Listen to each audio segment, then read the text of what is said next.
Thou art my all in all, my every need, my only hope, my one desire art thou. Thou art my mother, whose love protects me. Thou art my Father, compassionate and kind. Thou art my only friend, my constant companion. Thou art my only wealth, my only wisdom. Thou art my breath, the very air that I breathe art thou. Thou art my eyes, the only light by which I see art thou. Thou art my words, the only sound by which I speak art thou. Thou art my strength, the only power by which I move art thou. O Ramakrishna, O my beloved Lord, my heart can never find rest until it rests in thee.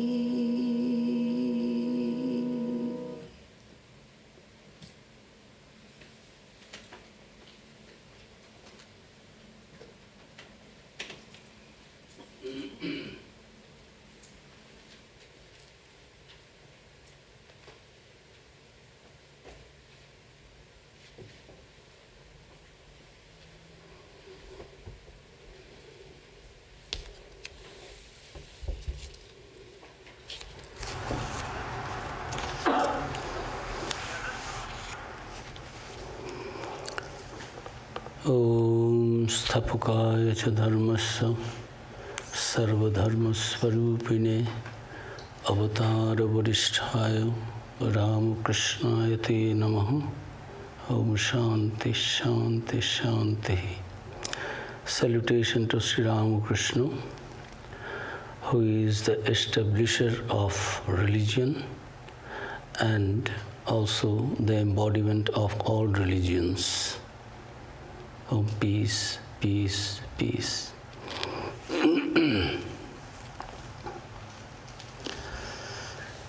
Good morning to you all.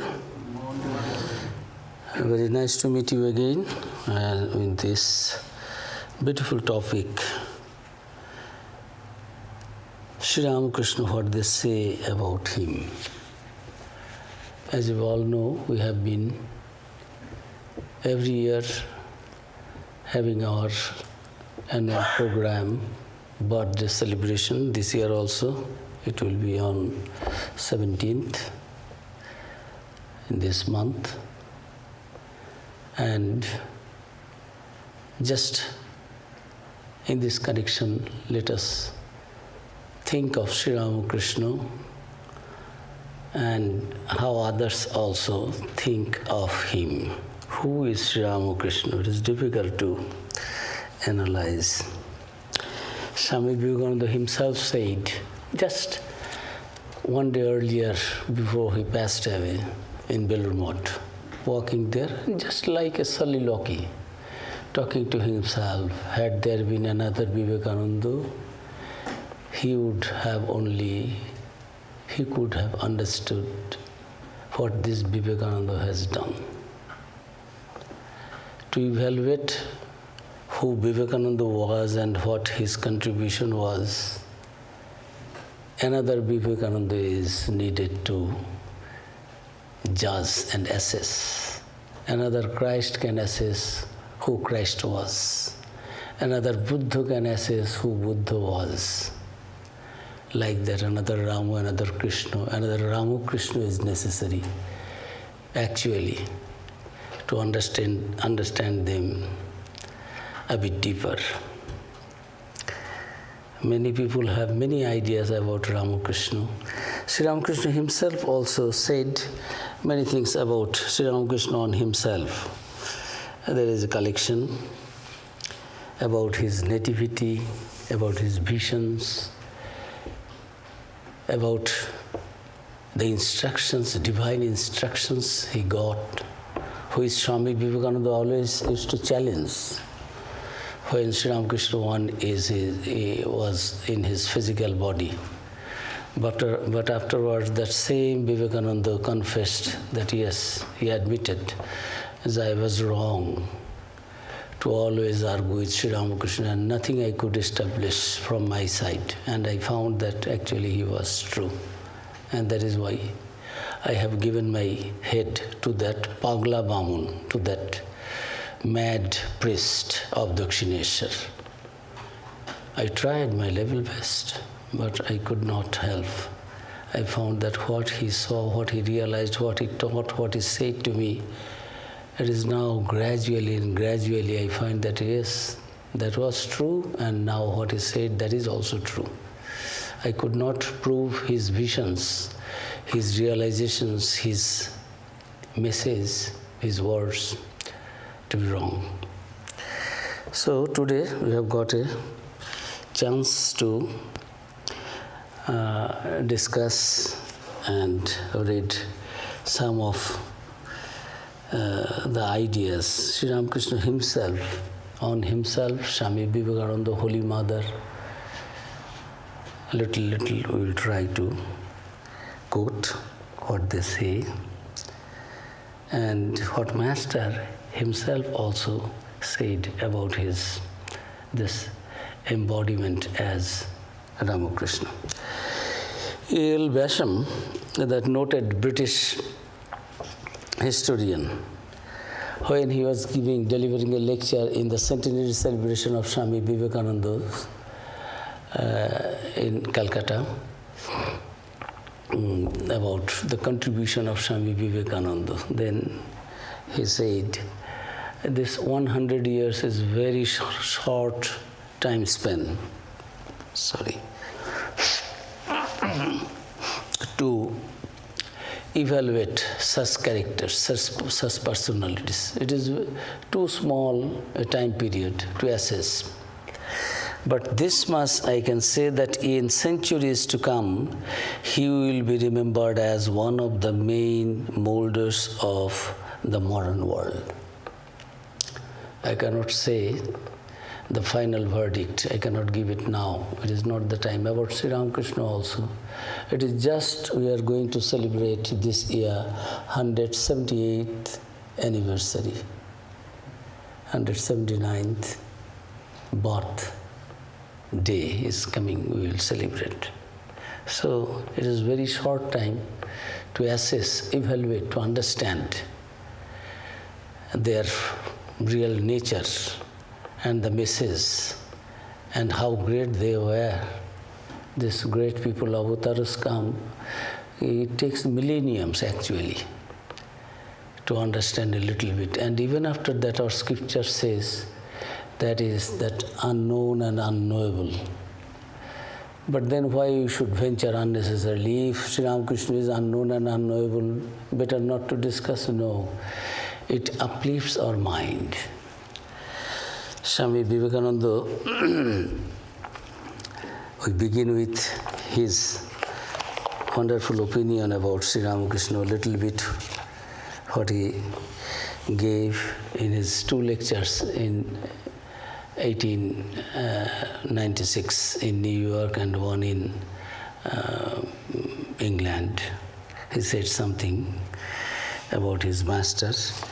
And in a letter in 1894, he was writing that, my dear brothers, to his brother disciples, that Ramakrishna Paramahansa was God incarnate, I have not the least doubt.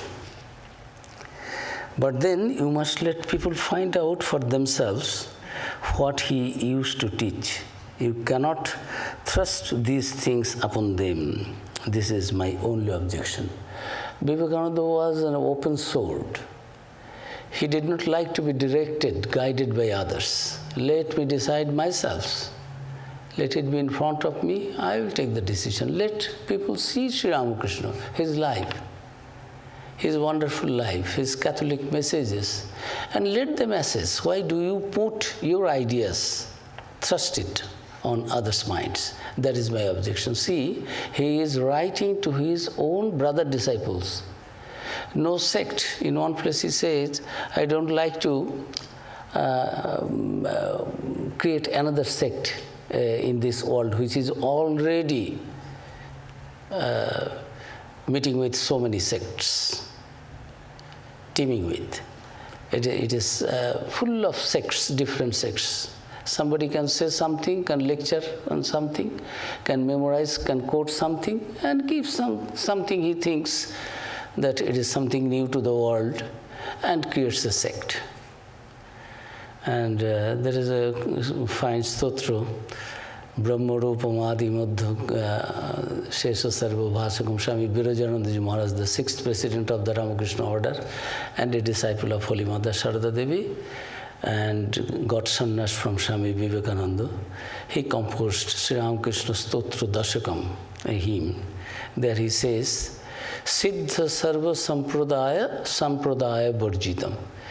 You have experienced the truth following many paths, many sects, many religious traditions, but you have not formed any sect yourself, although you know what is there by following their traditions, their systems. So, Sri Ramakrishna is unique. Swami Vivekananda is telling that I do not have the least doubt about that, but let people decide. That is my objection only. Let people speak out their own opinions. Why should we object? Without studying Ramakrishna Paramahansa first, one can never understand the real import of the Vedas, the Vedanta, of the Bhagavata and the other Puranas. His life is a searchlight of infinite power thrown upon the whole mass of Indian religious thought. He was the living commentary to the Vedas and to their aim. He had lived in one life the whole cycle of the national religious existence in India. Vivekananda's evaluation, assessment. And this Vivekananda, when returned to India from the West, requested by Girish Chandra Ghosh and others, why don't you write a biography on Sri Ramakrishna? Because Sri Ramakrishna himself also said that Narayan is something special. And now we find what he said, everything is coming to be true. You are the right person to write a biography of Sri Ramakrishna. And what was the answer of Swami Vivekananda? You ask me to catch a crocodile, I will do. You ask me to crumble down the mountain, I will do. You ask me to we drink the water of the ocean, I will do. But don't ask me to write a biography of Sri Ramakrishna. Why, my dear?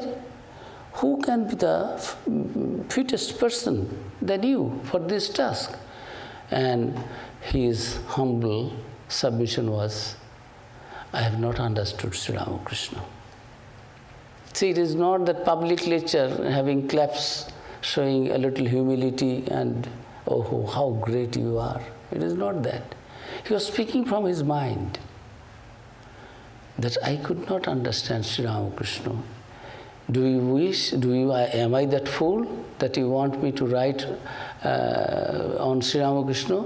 It will be like that. I want to make the image of Shiva and it will be an image of a monkey.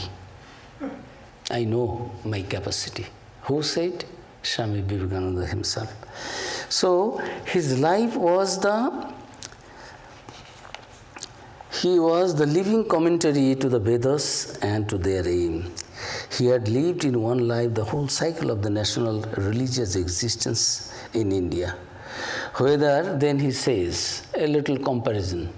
In his lifetime, when others were declaring, even the Pandits, that yes, Sri Ramakrishna's bhava, mahabhava, whatever is happening in the physical level, mental level, we find the description in the scripture.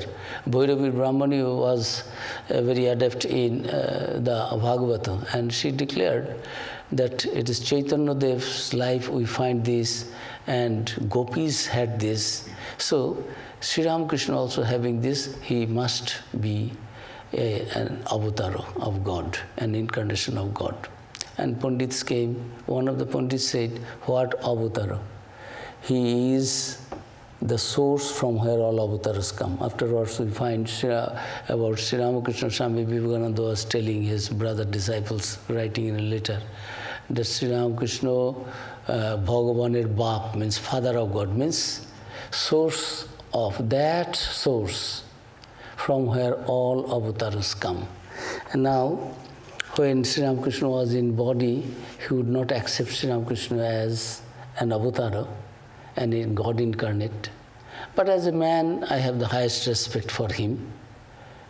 And now he says, whether Bhagavan Sri Krishna was born at all, we are not sure. And avatars like Buddha and Chaitanya are monotonous. Ramakrishna Paramahamsa is the latest and the most perfect, the concentrated embodiment of knowledge, love, renunciation, Catholicity, and the desire to serve mankind. So where is anyone to compare with him? He must have been born in vain who cannot appreciate him. My supreme good fortune is that I am his servant through life after life. A single word of his is to me far weightier than the Vedas and the Vedanta. Tasya dasa dasa dasoham. Oh, I am the servant of the servants of his servants. But a narrow bigotry militates against his principles, and this makes me cross. Rather, let his name be drowned in oblivion, and his teachings bear fruit instead. See the magnanimity. He did not like that you force somebody, because I worship Sri Ramakrishna, you have also to worship Sri Ramakrishna, and that is the path of your salvation. And no. You take the principles of Sri Ramakrishna, his teachings, which is universal, which is Catholic. So let his name be drowned in oblivion and his teachings bear fruit instead. Why was he a slave to fame? Certain fishermen and illiterate people called Jesus Christ a god, but the literate people killed him. Buddha was honored in his lifetime by a number of merchants and cowards, but Ramakrishna has been worshipped in his lifetime, towards the end of this 19th century, by the demons and giants of the university as God incarnate. Swamiji said in one place in his Song of the Sannyasin that don't mind, great people, few only know the truth. The rest will hate and laugh at thee, great one, but pay no heed. What these great people, who can understand their message, their nativity, their real nature? And in their lifetime, they are not that honored, dishonored, killed, crucifixed. It happened. Oh God, if you read the life of Sri Krishna, how much abuses. Oh God, you cannot bear it. And smilingly accepting, all right, all right. So, everywhere it happened. Buddha also passed away because he was fed with some kind of pig meat, something. Unknowingly, he was invited by somebody and it started some kind of stomach problem in him, and within a short time he passed away. See the people, when Sri Ramakrishna used to enter into Samadhi, some Calcutta people used to touch his eyeball with the finger so that they can understand whether this man is really like a dead body, he is showing something fake, fraud. And Sri Ramakrishna is completely, in the gospel description is there, it appears, pran ache ki nei, whether there is a life inside or not, completely like statue. But those who do not have any faith, they were thinking, oh, this man is also a fraud, trying to attract our reverence and recognition.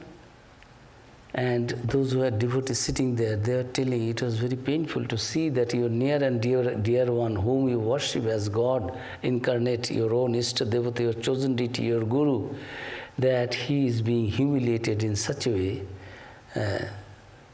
by touching his eyeball. He is in Samadhi. No outside consciousness. So people treat them like that. And Swamiji in his Song of the Sannyasi said, pay no heed to that. So this is the world.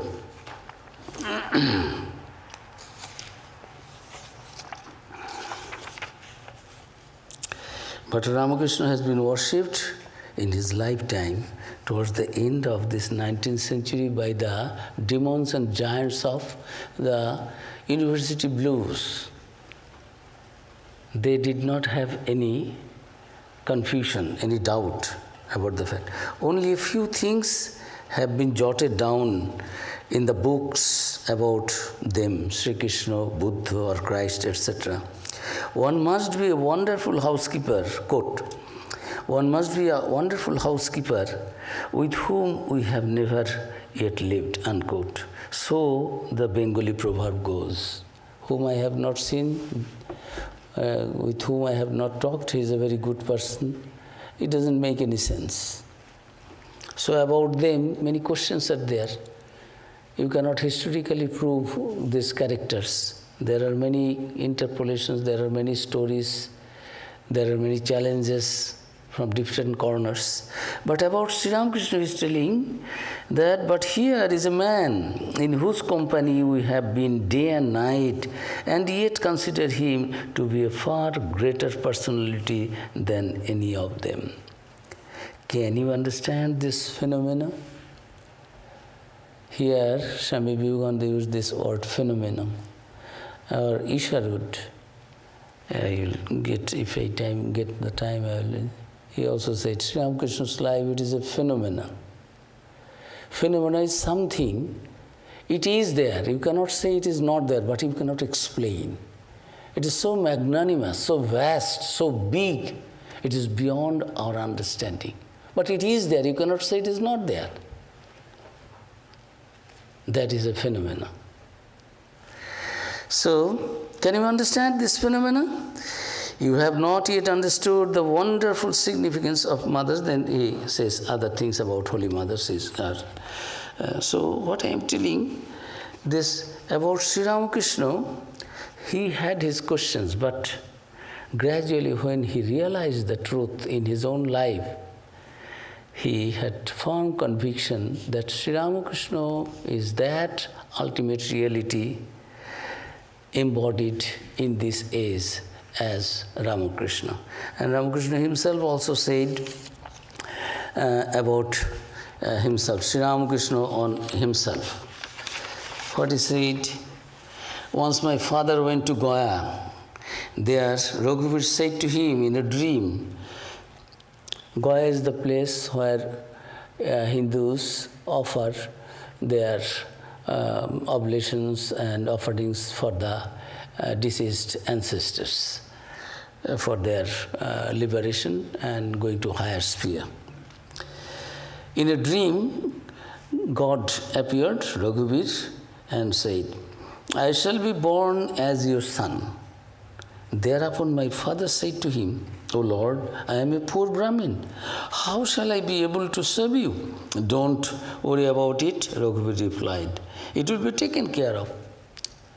God, as it were, forcing Sri Ramakrishna's father to be born as his son.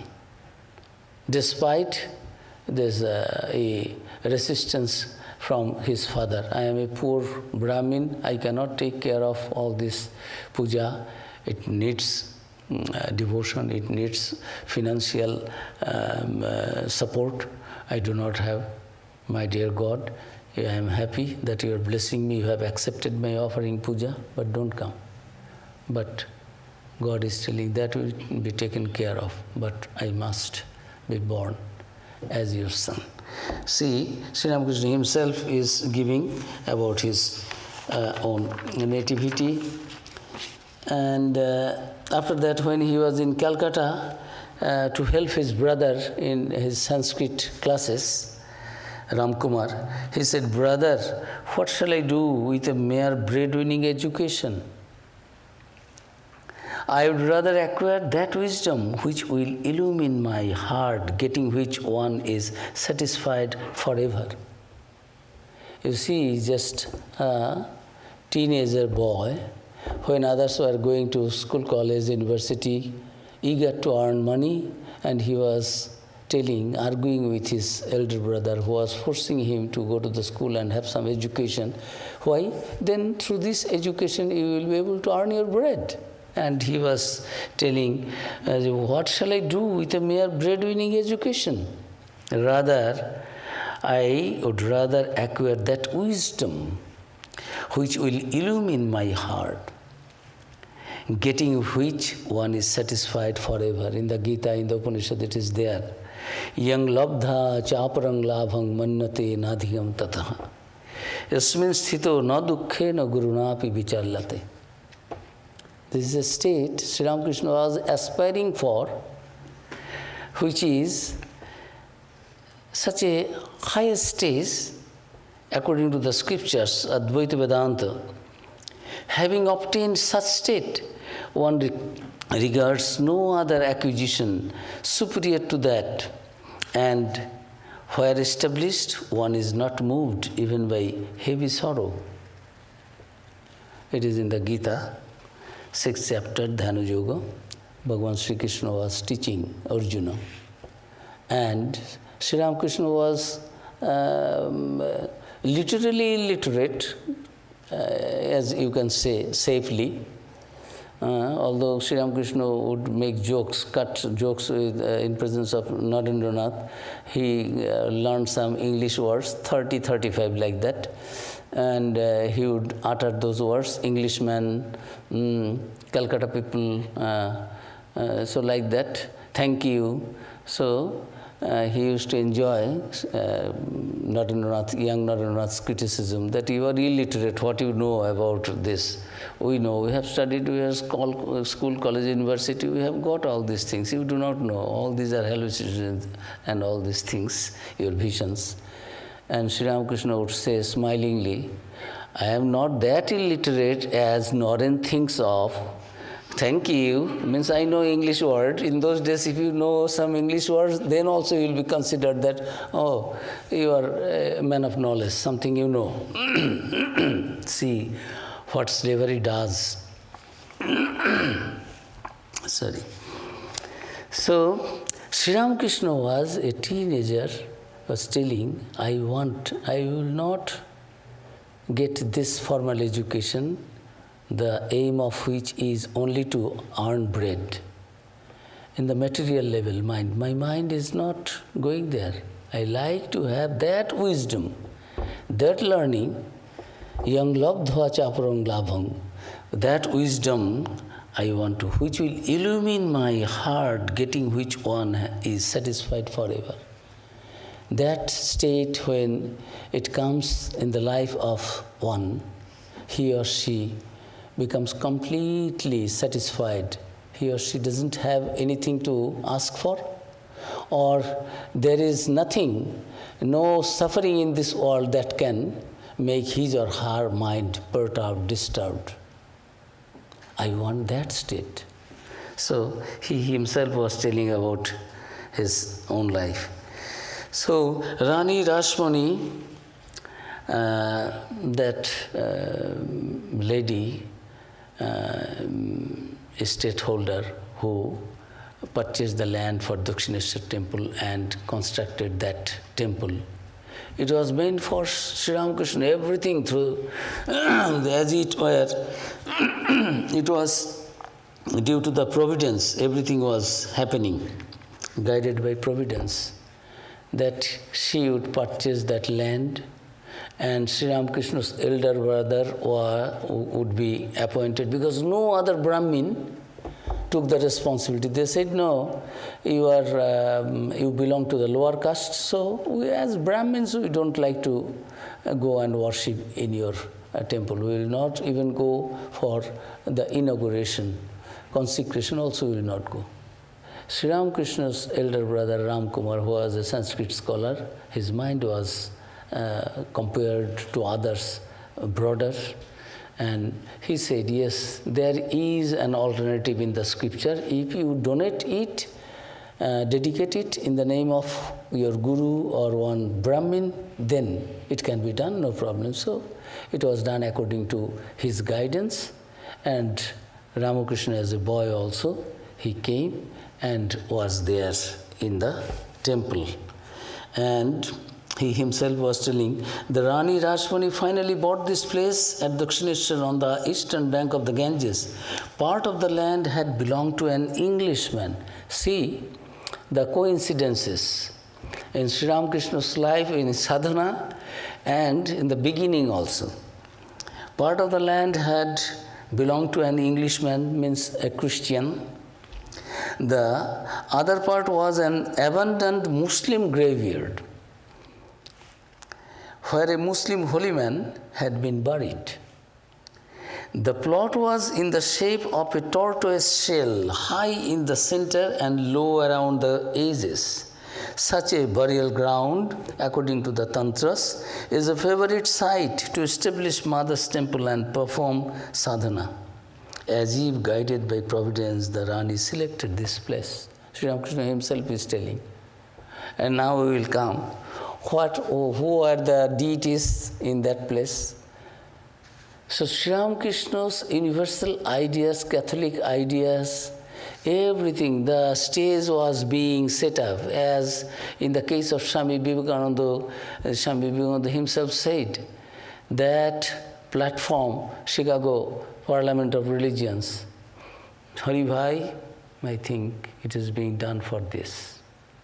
And gradually also in the book, The Life of Vivekananda, Romarola, he described that everything was just happening as it were through the will of the providence. Finally, Vivekananda would come there, and on the first day, will storm the Bastille, winning the minds of each and everyone present there. But till previous day, completely an unknown man. Nobody even liked to talk to him because his English was not being understood by the local people. They would not guide him. Where the parliament office is there, where is nobody would talk to him. And see, the next day, the celebrity. So, in Sri Ramakrishna's case, this temple area, contribution of a Christian, a Muslim, and the place is shaped in such a way that it is very convenient for the sadhana according to the Tantra. Sri Ramakrishna was born by the god of the Vaishnavas, Vishnu. And here the place is very convenient, very good for the tantric sadhana, which falls in the area of Shaktas. And what were the temples there? Mother Kali's temple was there. Very nice Sahavasthan, coexistence, very nicely, harmoniously, you see. One Vishnu temple is also there, and there are 12 Shiva temples. These followers of Shivas, Vishnus, and Kalis, Shakti, all can come there. Each and everyone has the place there. See his beginning place, his school, his, you can say, in the science we do the practical. What is the room? Practical room? Laboratory. His laboratory for all his sadhanas, doing the tests and examinations. And he did Advaita sadhana there. These are all, this Vishnu, Shiva, and Kali.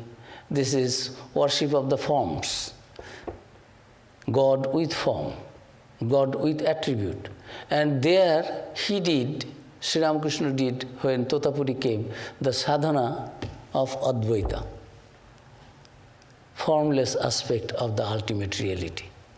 A combination of wonderful things, all sects of Hinduism, major sects, who were the 99% of the population, and then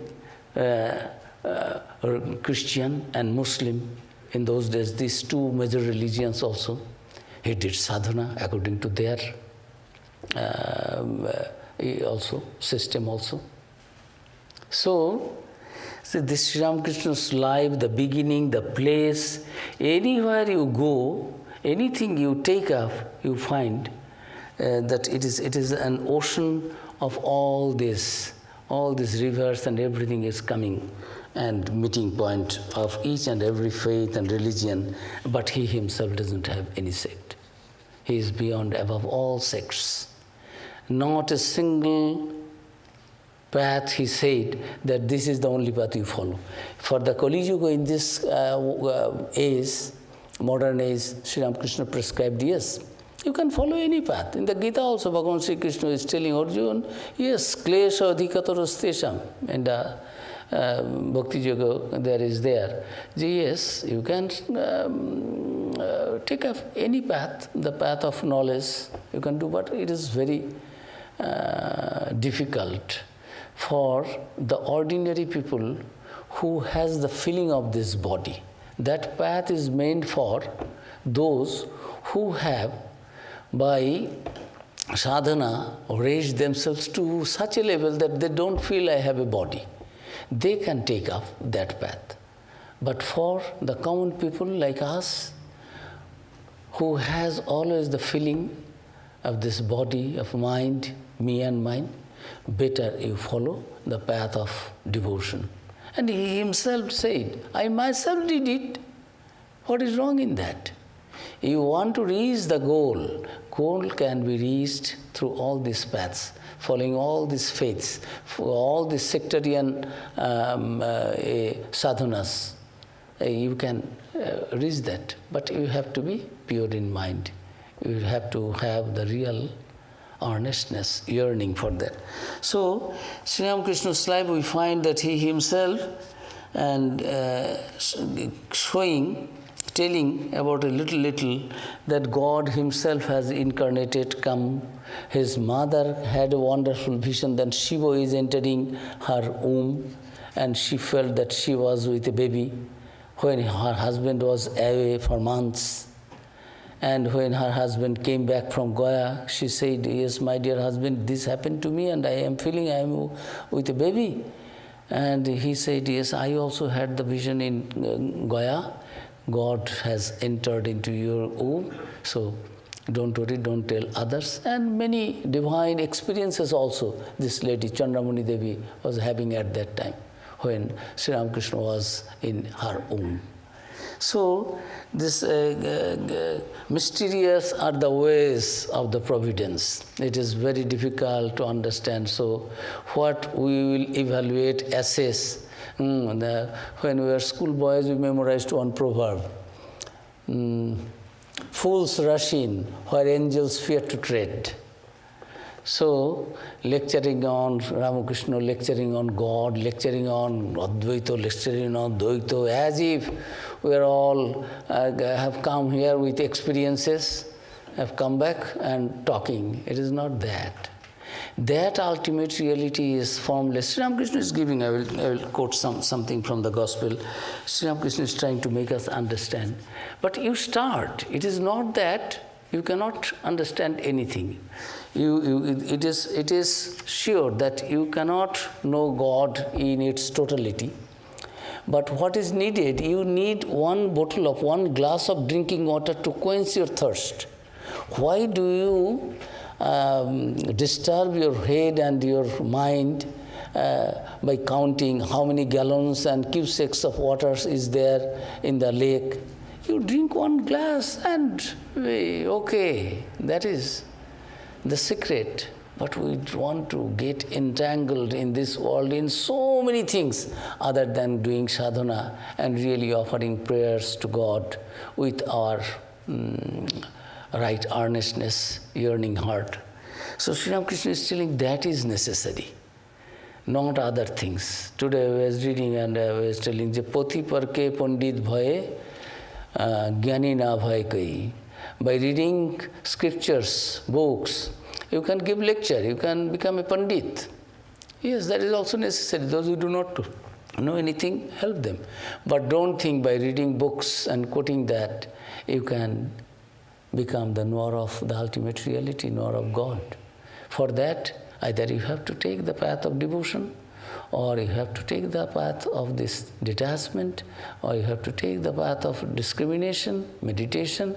These are the things. So, in the Upanishad also it is written, Nayamatma Pravochanana Labha, by lecturing it will know. It has to be realized, and Sri Ramakrishna is giving one after another his own life experiences. He was telling that one idea by degrees filled my mind. Is there anything behind this image? He was appointed as the pujari of the priest in the Kali temple. Now he is telling his own mind what was happening. Is it true that there is a mother of bliss in the universe? Is it true that she lives and guides this universe? Or is it all dream? Is there any reality in religion? So he was asking these questions to his own mind. What is the relevance of doing puja to an image if the image is a stone image, a clay image, a photograph, or an image of wood? So he was asking this. Day after day I would weep and say, Mother, is it true that thou existest? Or is it all poetry? is the blissful mother and imagination of poets and misguided people? Or is there such a reality? Why dost thou speak? Art thou dead? So day and night he was living sleepless night, and with all this worries and this mental agony. Then he was praying, Mother, you showed yourself to Ramprasad. Why won't you show yourself to me? Ramprasad was a very good poet. Many of the songs we sing, Master himself used to sing. These devotional songs he composed. I don't want wealth, friends and family or objects of enjoyment. Please reveal yourself to me, Mother. So another day of this short life has gone, and I have not known the truth. Do thou manifest thyself in me, thou Mother of the universe. See that I need thee and nothing else. So he was giving a little bit of his ventilating his own feeling when he was doing sadhana to inspire others, his own disciples and the whole world, that when you are a spiritual aspirant, your mind should be like that. It is not sitting and closing your eyes, and it is in the Gita also. Bhagavan Sri Krishna is telling Arjuna, do you know yogi, how to do meditation? This karmendriyani sangyam jo aste manusasmaran. This all outside indriyas, sense organs are not working, not functioning. Yes, these are all stuffed, functioning.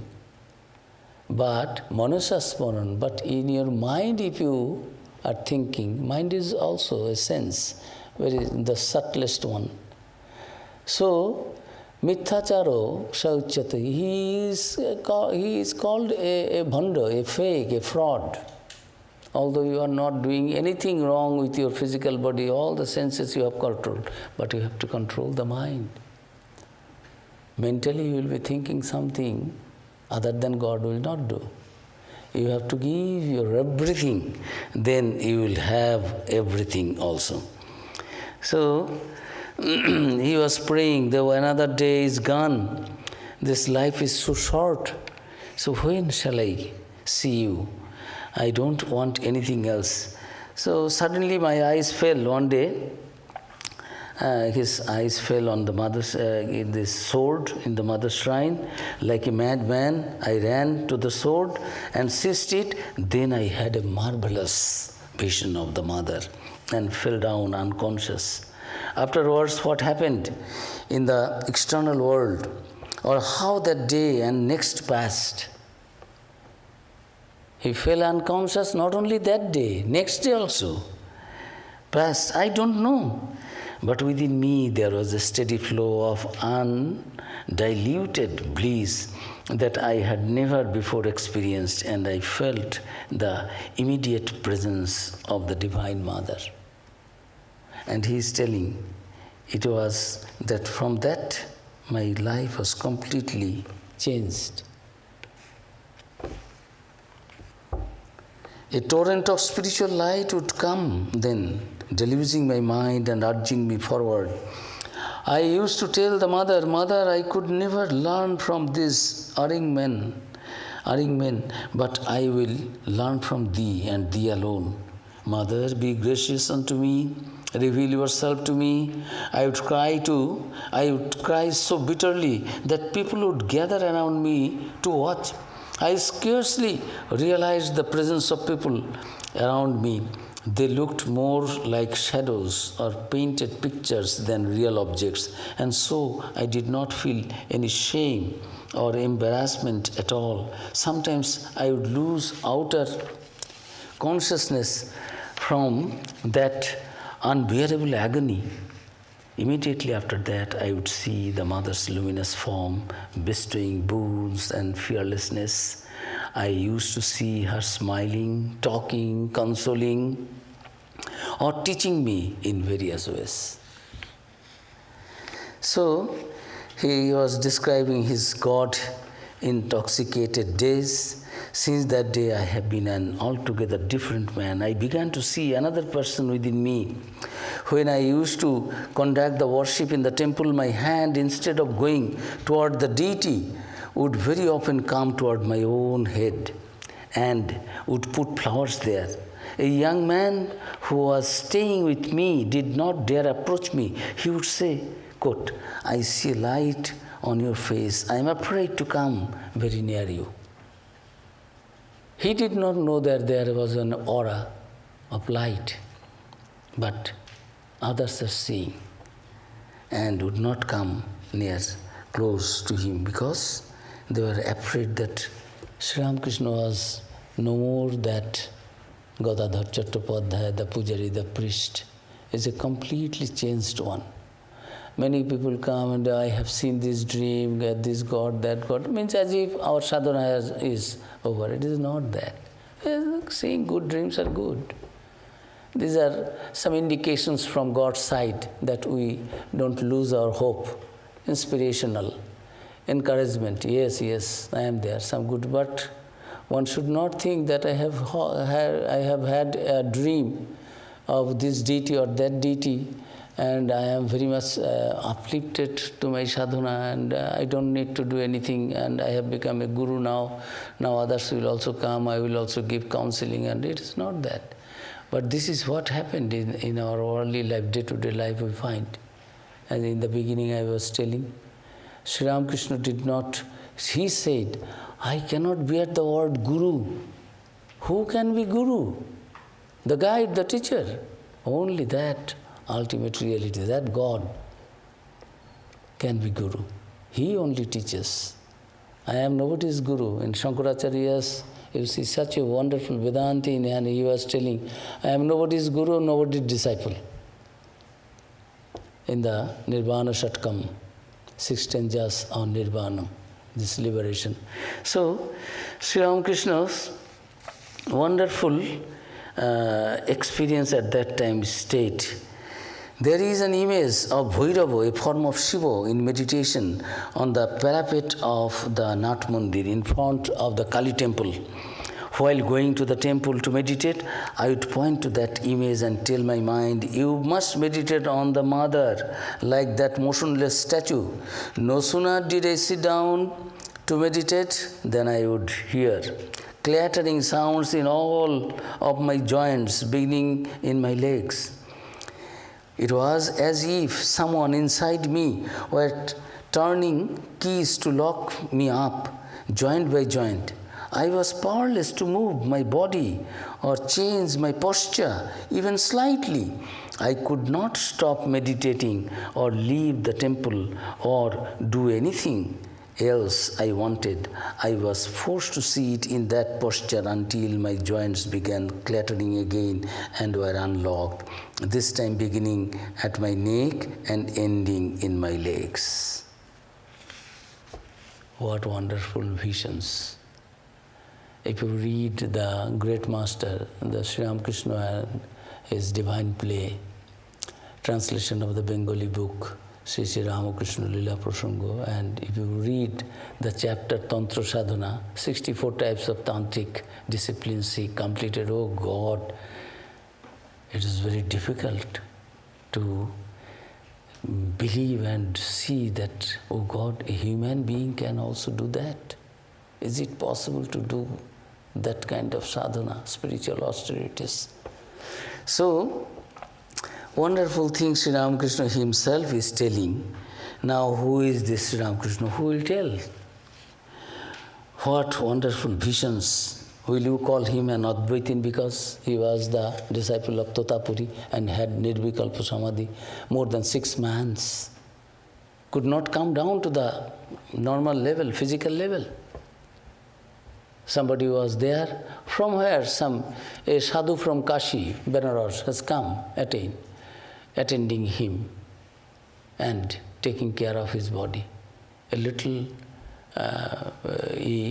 indication of the consciousness in the physical level, immediately he would put some food in the mouth, and the birds understand it is a living being or not. Birds used to sit on his head and litter. It's like statue. Can you see in the history of sadhanas, in different, not belittling anyone.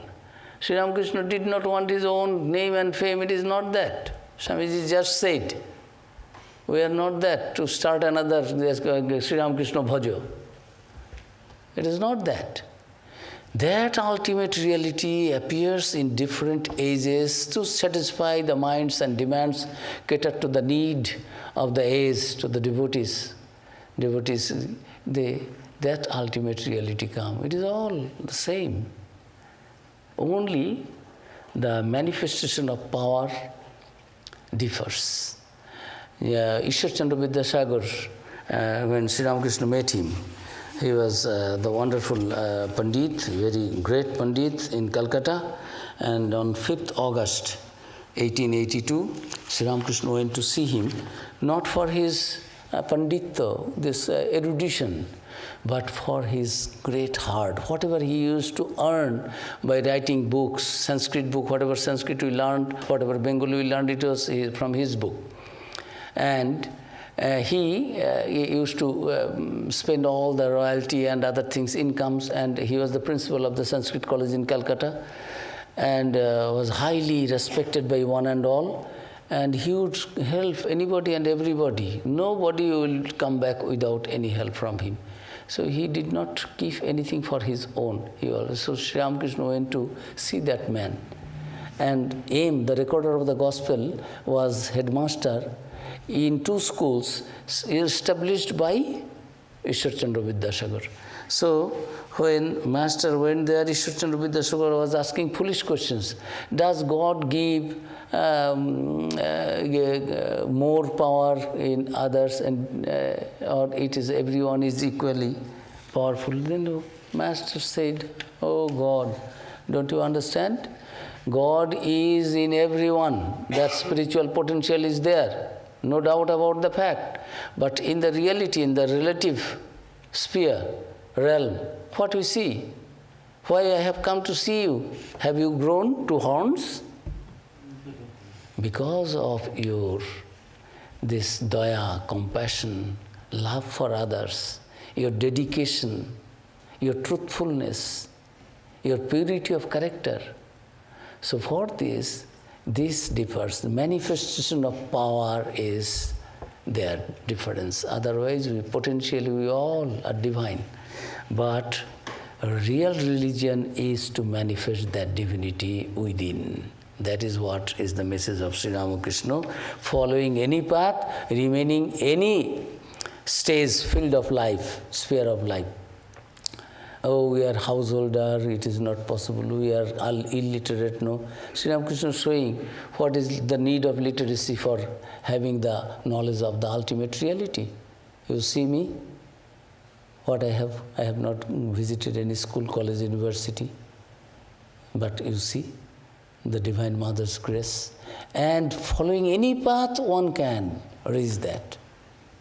Because center is one, paths are different. So Sri Ramakrishna's contribution in the spiritual field, wonderfully understand.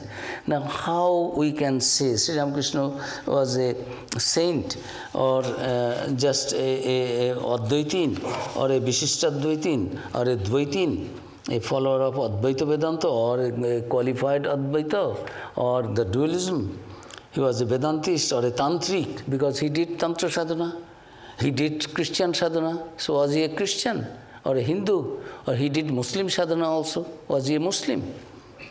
So, it is difficult to analyze in that way. Was he a Shaiva or Shakta or Vaishnava? He was a follower of Vaishnava.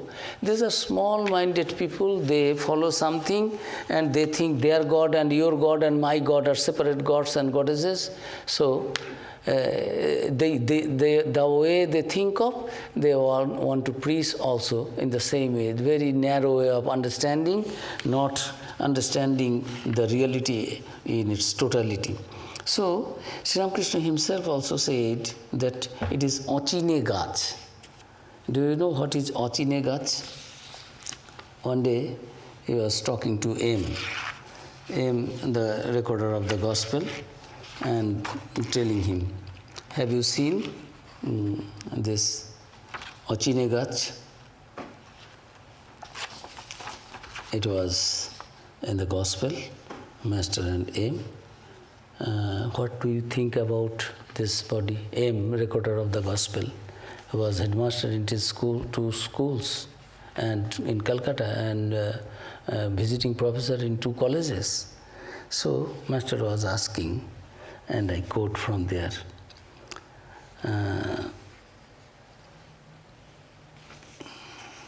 Well, do you find me to be like anybody else? M, no sir. Like any other Paramahamsa? No sir. You can't be compared to anybody else. Master, smiling. Have you heard of a tree called the achina? Achinegas. The achinegas is, literally, it is unrecognizable. One cannot recognize what plant it is. No, sir. Master, there is a tree called by that name, Achinagas, unrecognizable plant, but nobody knows what it is. M, recorder of the gospel, Mahendranath Gupta, he was telling. Likewise, it is not possible to recognize you. The more a man understands you, the more uplifted he will be. That is the point. The unknown and the unknowable, we cannot know God in its totality, but we can be raised to a higher level when we will find that we are also divine. Godliness is here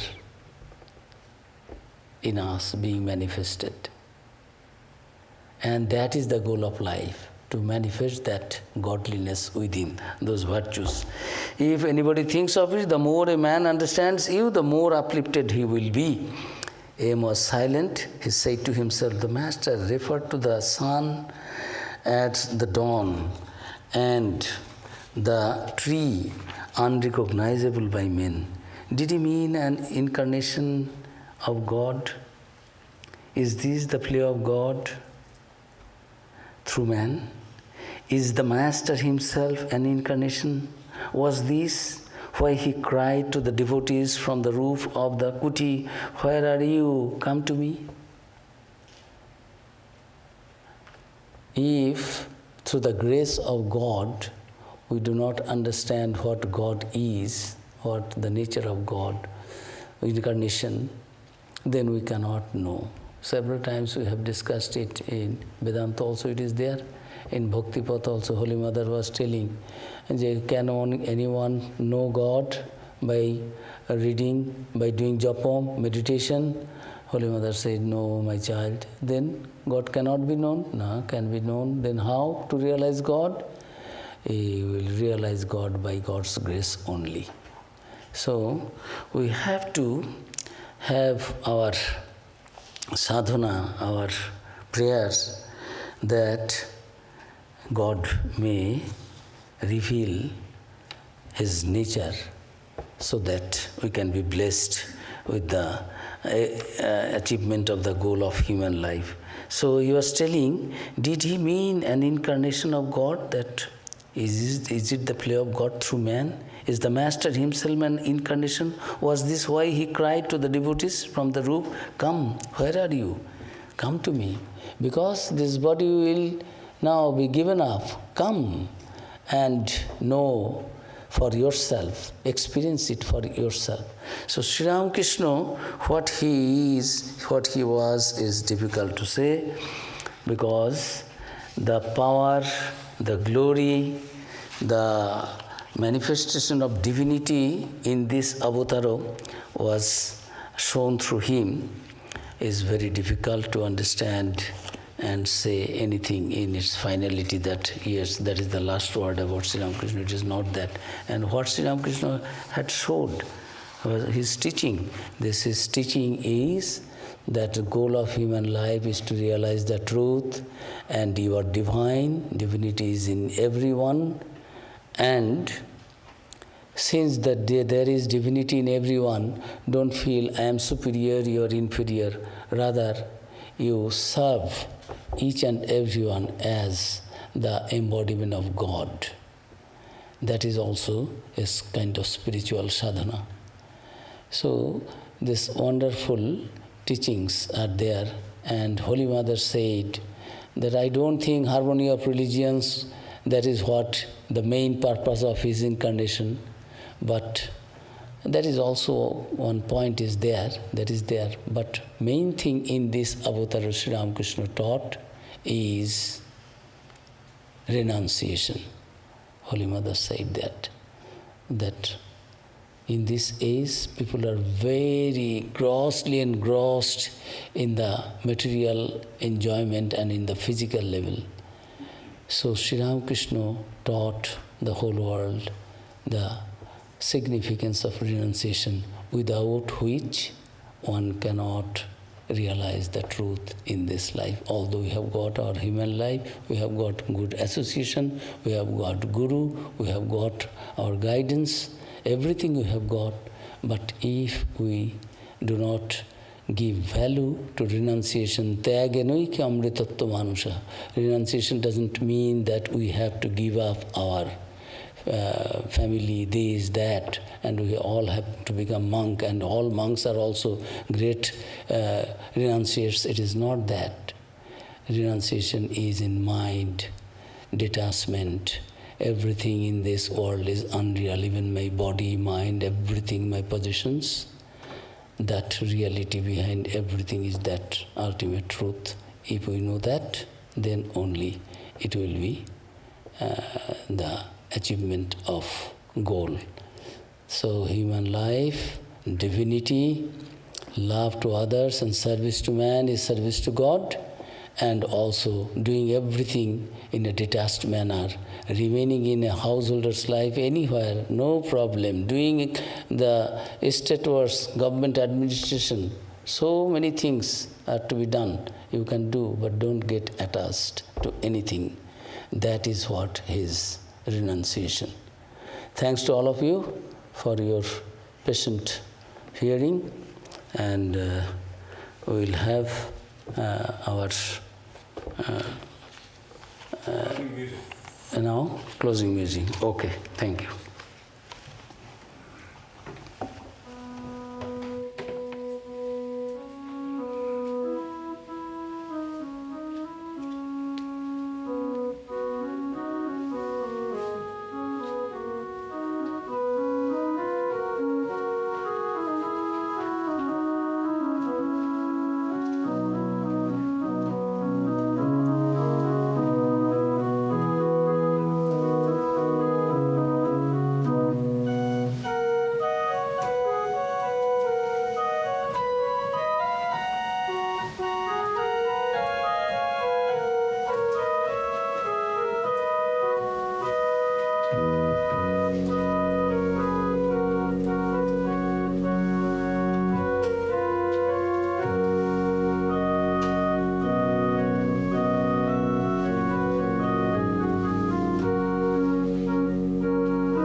We can have some snacks and tea outside, and after that we can sit in the greenhouse. If you have any question there, we can sit and spend some time. And next week, library is open after this talk from 12 to 12:30. And next week, who is speaking? No.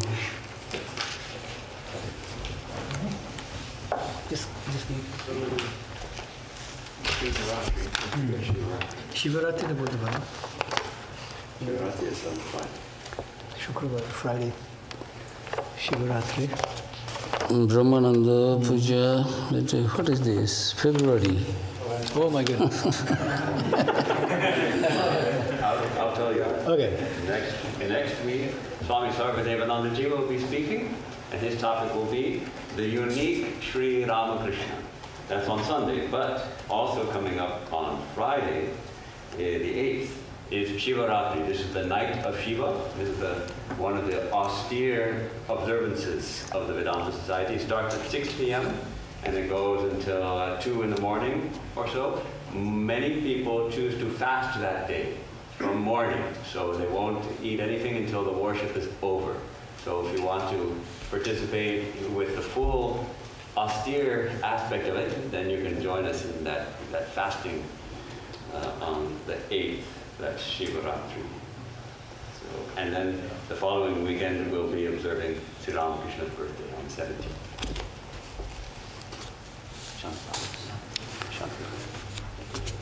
Om Shanti Shanti Shanti Hari Om Tat Sat Shri Ramakrishna Arpanamastu.